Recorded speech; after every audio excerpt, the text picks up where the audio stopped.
We have all been there. You're at war with another tribe, and then they start producing swordsmen at a speed that you cannot hope to match. This is swordsman spam, a common strategy, and one too few people know how to properly counter.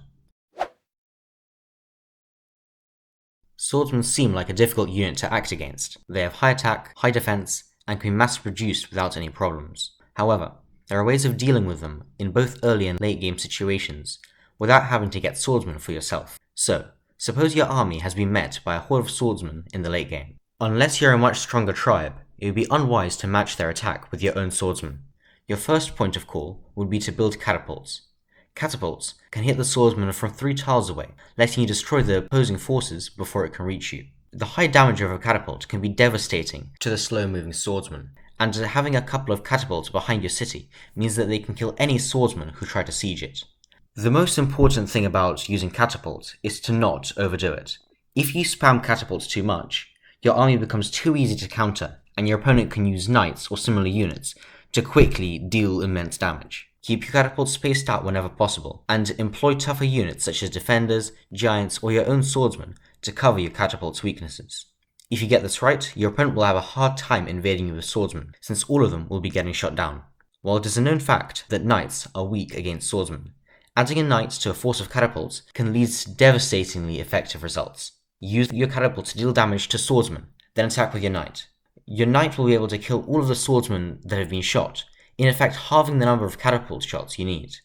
However, you only need 1 or 2 knights per turn for your entire army. What about what not to do? You should not spam knights, because undamaged swordsmen will defeat an army of knights any day. You should also try not to use cloaks too much. The swordsmen will be able to quickly find and eliminate any cloaks before it reaches the cities, and if they don't, they will be able to kill the daggers, so this isn't a great option.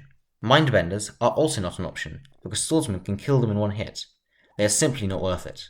Now, what about the early game? I've been in several situations before where I was busy leveling up my cities or exploring. A neighbour will have been investing in smithery and would have a small number of swordsmen in their army to match in my early game units. However hopeless it may seem, there are several things you can do. The best of them is to use archers and warriors in combination. Note that swordsmen can kill archers in one hit, which is why you need the warriors.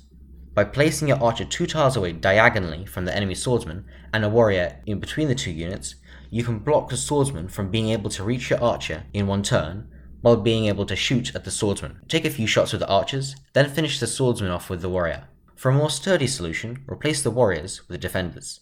If, for whatever reason, you can't do this, try to slow down the fight. If your opponent is spending more resources on their military than you can reinvest your resources to improve your economy, and then be in the lead later in the game. You can slow your opponent's attack by training many warriors and putting them in the way, but not attacking very often, so that your opponent has to make the attacks or go around. You can also try blocking them with the defenders. I hope you found this helpful or learned something new. This is a small channel, and I would really appreciate it if you subscribed. If you want a tutorial about any particular topic, let me know in the comments.